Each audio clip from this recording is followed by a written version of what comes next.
Assalamualaikum warahmatullahi wabarakatuh. Bagaimana kabarnya anak-anak? Alhamdulillah baik. Jadi sebelum belajar kita doa dulu ya. Dipimpin oleh ketua kelas, silakan.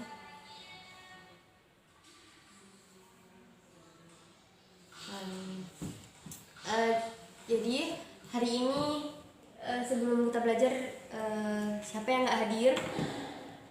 Hadir semua, alhamdulillah. Jadi kita hari ini akan belajar tentang lingkungan yang ada di sekitar kita ya.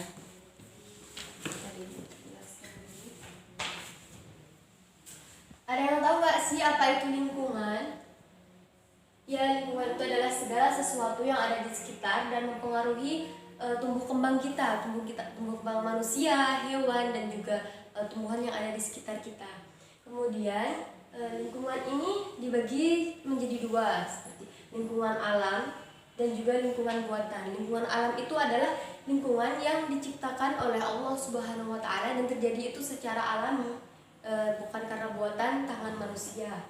Kemudian yang kedua itu lingkungan buatan, yaitu lingkungan yang dibuat oleh manusia dan tanpa campur tangan orang Allah, tapi tumbuhannya ataupun ininya itu Allah yang menciptakannya.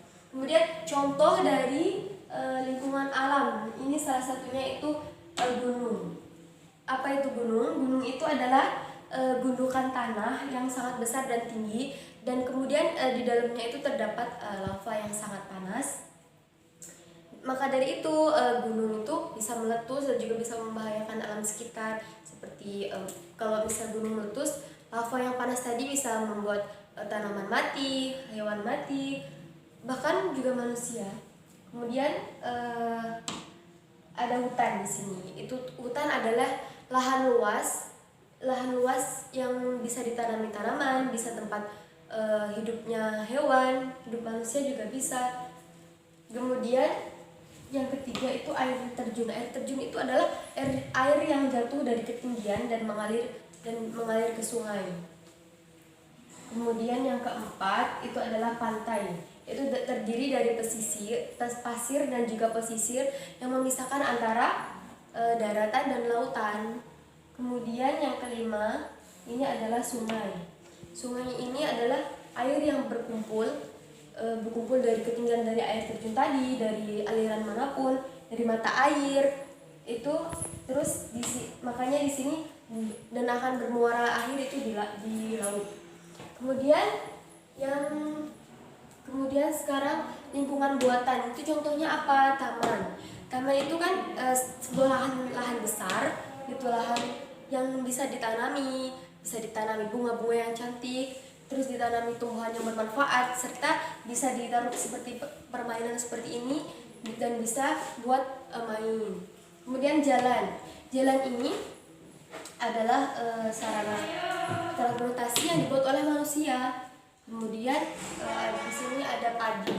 Padi itu adalah bidang tanah yang ditanami padi dan akan menjadi pendapatan manusia. Kemudian di sini adalah perumahan. Perumahan itu tempat tinggal ya. Perumahan itu sebuah gedung-gedung yang dibuat oleh manusia sendiri untuk tempat mereka tinggal. Kemudian apa manfaatnya? Kita mulai dari lingkungan buatan dulu, apa manfaatnya ya. Kalau ini taman itu bisa tempat untuk kita bermain. Kemudian jalan itu sarana transportasi.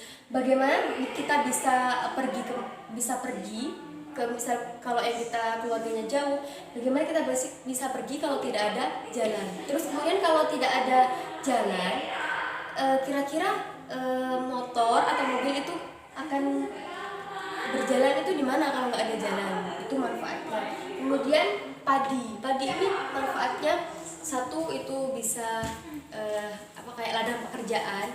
Yang kedua juga bisa menjadi pakan kita atau sandang pangan kita. Seperti padi ini kan yang buat itu bisa mendapatkan uang, yang petaninya itu bisa mendapatkan uang dan juga bisa untuk memenuhi kebutuhan hidup. Kemudian padinya manfaatnya yang untuk kita makan, karena kemudian akan jadi beras dan juga ada nasi. Terus yang di sini ini adalah perumahan ya. Perumahan di sini adalah tempat tinggal dan juga tempat perlindungan. Kalau kita tidak memiliki rumah atau gedung, terus kita mau berlindung dari hujan, dari panas, dari angin yang sangat kencang, dari mana? Ini jadi manfaatnya gedung. Terus kemudian manfaat dari gunung. Kalau manfaat dari gunung ini bisa menjadi sumber mata air. Jadi mata air yang mengalir sangat alami dan juga sangat bersih itu terkeluar itu dari gunung. Kemudian hutan. Hutan ini bisa tempat untuk hidupnya hewan.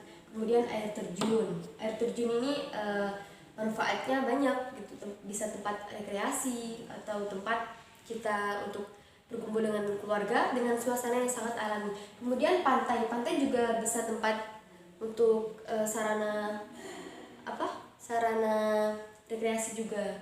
Kalau sungai bisa saja manfaatnya juga banyak, bisa tempat tumbuh hewan, bisa tempat kita mencari air dan juga yang lainnya. Mikir dulu. Kemudian di sini Ibu ada cerita tentang pencemaran lingkungan ataupun kesalahan yang dilakukan oleh masyarakat.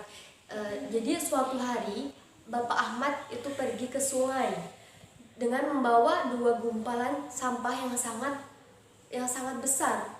Kemudian Pak Ahmad membuangnya ke sungai. Terus secara berhari-hari terus seperti itu, sehingga sampah itu menumpuk dan air tidak bisa mengalir secara lancar, dan kemudian airnya ini meluap ke permukaan, bisa permukaan perumahan ataupun perdesaan, dan akhirnya terjadi banjir.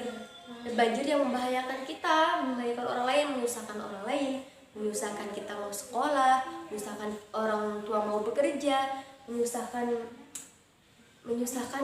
masyarakat lah intinya. Jadi kalau kita sudah tahu itu adalah hal yang sangat jangan kita lakukan atau hal yang tidak boleh kita lakukan, maka dari itu kita harus menjaga semua ini supaya lingkungan ini tetap terjaga. Seperti contohnya nih, menjaga lingkungan tuh contohnya seperti menanam tanaman, membersihkan rumah, membuang sampah pada tempatnya, tidak berserakan dan tidak menyumbat.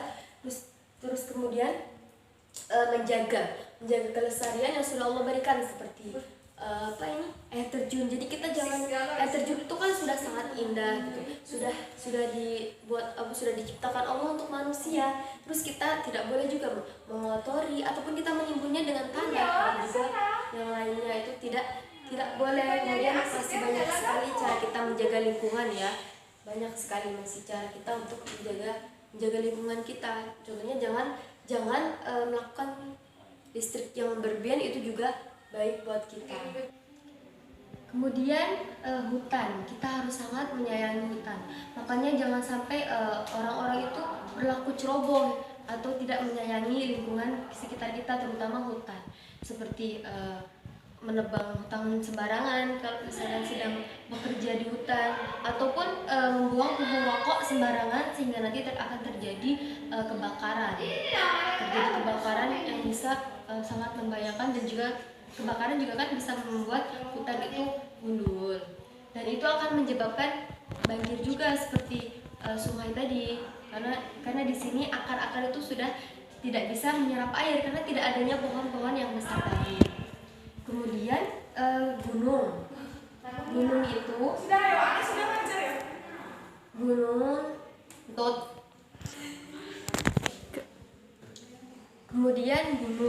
Kalau gunung meletus itu bisa menyebabkan gempa bumi dan juga tsunami.